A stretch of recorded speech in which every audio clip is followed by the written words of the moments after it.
Alright, I have a quick illustration para sa inyo nga karon mga buds. Ug ato ni siyang i-relate sa trending karon. Ug mao'y gidebatihan sa mga influencers, content creator diri sa social media. Ug ganahan lang pug ko nga i-share sa inyo ug ipadungog sa inyo ang ako ang side about ani nga content. So unsa daw mas maayo nga naa sa atoa? Diploma ba daw o diskarte? So mao nay trending karon diri sa social media nga mao'y gidebatihan jud sa kadaghanan. And mao ni siya akong itakel nga content karon para sa inyo mga buds. Tungod kay naa po ko'y nakita nga comment diri sa atong TikTok account nga nangutana sa ako about ana. Wala na nako malocate kung asa siya nga video nako nag-comment. Pero ganahan lang pug ko nga i-share sa inyo ang ako ang masulti about ani nga topic. So kung mangutana mo sa kuha, boards unsa man gyud mas maayo?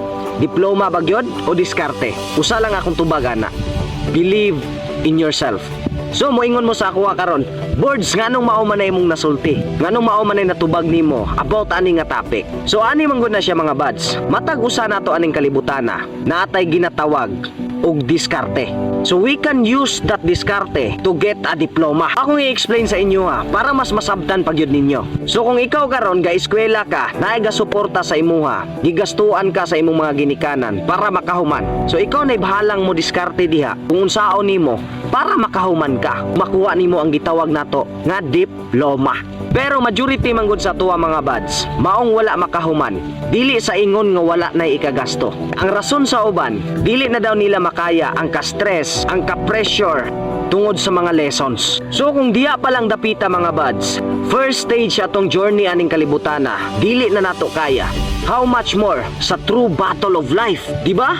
So kung karon pa lang wala na tay salig sa atong kaugalingon nga kaya nato, unsaon na lang pag-abot sa tinuod nga kumbati sa kinabuhi. Yes, kitang tanan gipanganak aning kalibutana nga naay kaugalingong diskarte. But remember, we cannot use that diskarte without believing ourselves. So dapat di ay karon nga naa pa ta sa first stage sa atong journey aning kalibutana, which is ang pag-eskwela.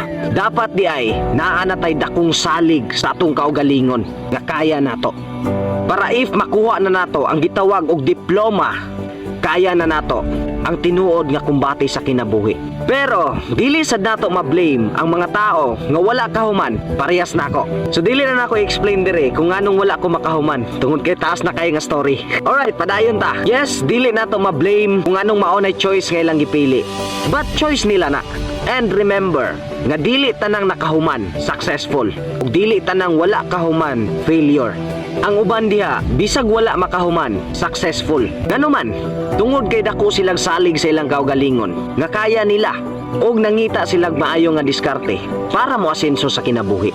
But wala ko nag-encourage dire nga dili na mo eskwela.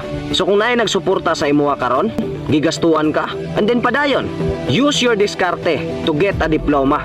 Because having a diploma is the most valued paper to find a good job.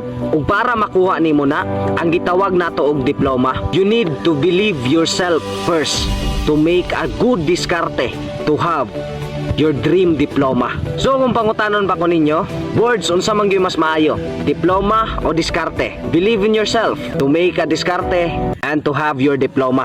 Alright mga buds, I hope nga nasabtan ninyo nga tong content karon. I hope nga namoy nakuha nga lesson ani nga video nga pwede ninyong ma-apply sa inyong journey sa pag-eskwela karon. Wala ko kabalo kung nasabtan ninyo og na-deliver ba nako og sakto ninyo.